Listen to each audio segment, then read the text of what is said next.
উদ্ভ্রান্ত সেই আদিম যুগে স্রষ্টা যখন নিজের প্রতি অসন্তোষে নতুন সৃষ্টিকে বারবার করছিলেন বিধ্বস্ত, তার সেই অধৈর্যে ঘন ঘন মাথা নাড়ার দিনে রুদ্র সমুদ্রের বাহু প্রাচী ধরিত্রীর বুকের থেকে ছিনিয়ে নিয়ে গেল তোমাকে। আফ্রিকা বাঁধলে তোমাকে বনস্পতির নিবিড় পাহারায়, কৃপণ আলোর অন্তঃপুরে।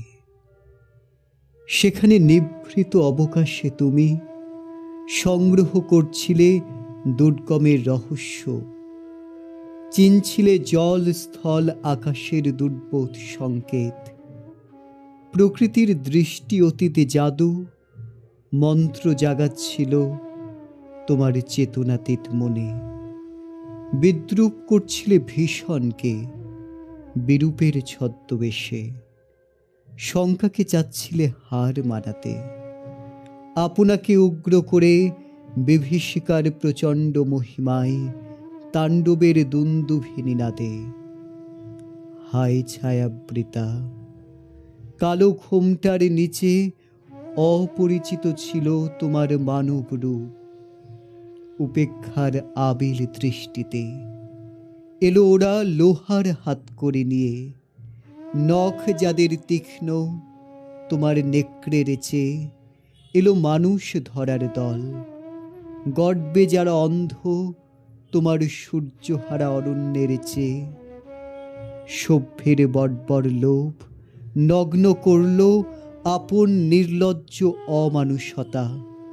তোমার ভাষাহীন ক্রন্দনে বাষ্পাকুল অরণ্য পথে পঙ্কিল হলো ধূলি তোমার রক্তে অশ্রুতে মিশে। দস্যু পায়ের কাঁটামারা জুতোর তলায় বিভৎস কাদার পিণ্ড চিরচিহ্ন দিয়ে গেল তোমার অপমানিত ইতিহাসে।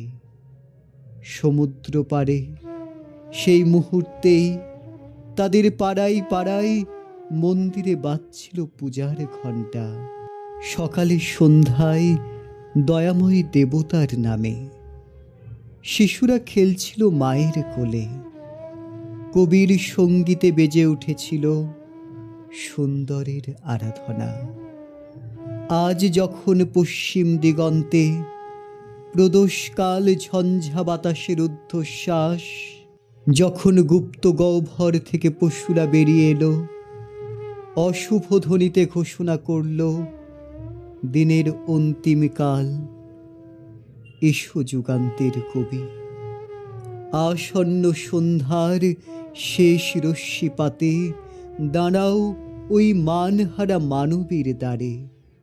বলো ক্ষমা করো, হিংস্র প্রলাপের মধ্যে সেই হোক তোমার সভ্যতার শেষ পুণ্যবাণী।